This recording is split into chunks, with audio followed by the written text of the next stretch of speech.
Pour les deux scientifiques, l'agriculture telle qu'elle est pratiquée aujourd'hui détruit la terre. Tu es sûr que c'est le bon chemin? Oui. À l'origine, ce champ était à la même hauteur que la forêt. Et là, il y a un sacré dénivelé entre le champ et la forêt. Waouh! Avec le labour, au lieu de laisser la matière organique au-dessus pour qu'elle se transforme en humus et puis qu'elle permette au sol de s'épaissir, avec la charrue, on met la matière organique au fond, elle donne plus d'humus parce que les champignons qui font l'humus, ils ont besoin d'air, ils ont besoin d'oxygène pour faire de l'humus. Comme on les enfouit dans la terre, on enfouit les pailles dans la terre, on peut plus faire d'humus et donc la terre, elle fond, elle s'en va. Puis alors après, les argiles partent dans les rivières et puis la terre disparaît. Alors c'est un processus qui est lent, mais enfin vous voyez quand même en 70 ans on a perdu 25 cm de terre, quoi.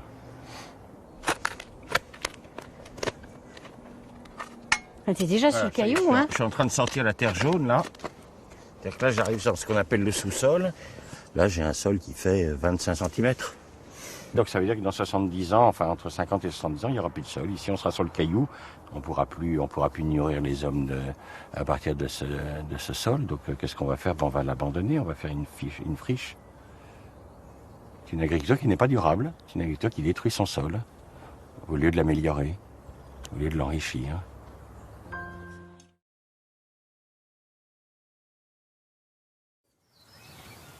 De fortes pluies orageuses se sont abattues sur le Finistère. Résultat, la terre de ce champ a dévalé la pente, traversant même la route. C'est l'érosion, la disparition de terres fertiles. Toute cette terre-là va partir dans les ruisseaux. C'est tout le capital de l'agriculteur qui s'en va. Pour Erwan Karadec, le responsable, c'est une pratique ancestrale. C'est le labour, c'est le travail du sol qui est responsable de ce genre de choses. C'est ça qui dégrade le plus les sols en France? Tout à fait. Ouais. Quand on aura compris qu'il faut arrêter de labourer les sols, on aura fait un grand pas.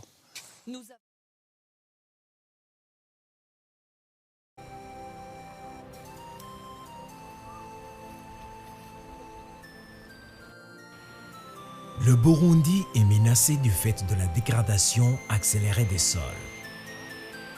Cette dégradation est accélérée par plusieurs facteurs, dont l'érosion et le surpâturage.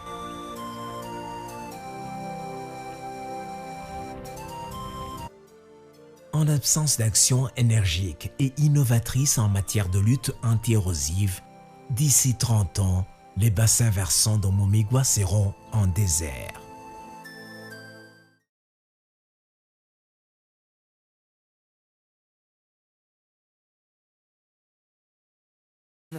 Leur objectif, enrichir une terre appauvrie grâce à la diversité. On a tout pensé au départ quand on s'est installé et on a installé en fait 300 arbres fruitiers. C'est quasiment que des essences locales, donc on fait ce qu'on appelle de l'agroforesterie.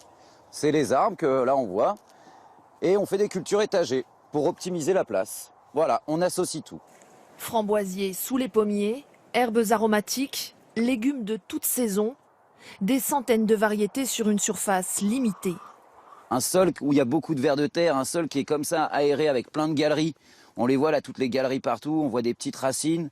On voit, regarde, encore un autre vers de terre là et tout, quoi. Voilà, vous voyez, ils sont tous là, dans leurs galeries, ils font tous des galeries, ils remuent la terre, ils mangent la terre. Ne pas retourner la terre, certainement pas. Ceux qui la retournent, c'est eux.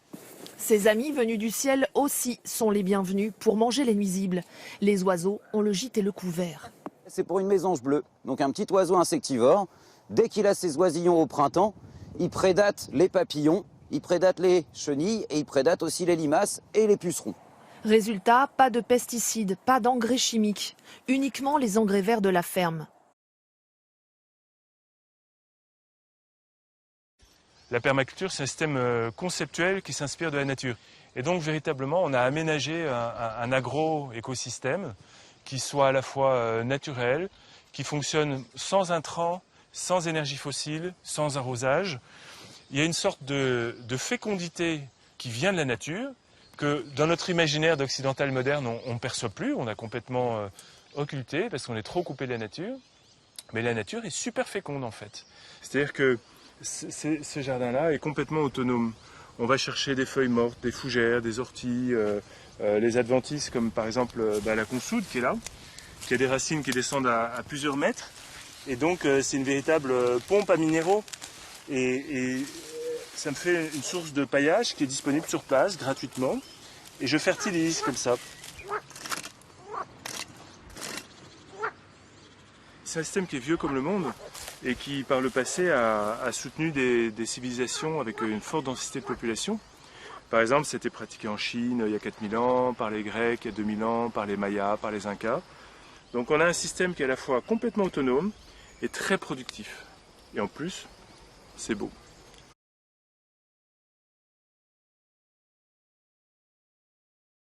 Nous réalisons ici des tests de semi-direct de maïs dans des conditions de culture biologique. Cela constitue un défi majeur car nous avons renoncé aux herbicides, notamment le Roundup. Nous réalisons ces essais car les parcelles ici ne sont pas sujettes à l'érosion. Il y a bien évidemment un léger ruissellement que l'on aperçoit ici sur la légère pente. On constate également ici beaucoup plus de tassements, visibles aux grosses empreintes de roues que l'on ne retrouve pas là. Les lourdes machines de récolte ne marquent presque pas le sol. Ici, au contraire, oui. Nous avons beaucoup plus de matières organiques dans ces procédés. Ici, non. Voilà en bref l'avantage que présente ce procédé de semi-direct sous couvert par rapport à la charrue. De semi-direct de maïs commence déjà l'année précédente. Le déchômage est effectué après la récolte des céréales. De mi-septembre à fin octobre, des engrais verts sont semés. Nous commençons par aplatir l'engrais vert à l'aide du rouleau Faca. Puis nous semons le maïs dans la fente à l'aide d'un semoir pour semi-direct. Il a adapté le semoir de telle sorte qu'il coupe d'abord la couverture végétale, puis qu'il dégage la fente de semis. La graine peut ainsi se développer dans des conditions optimales.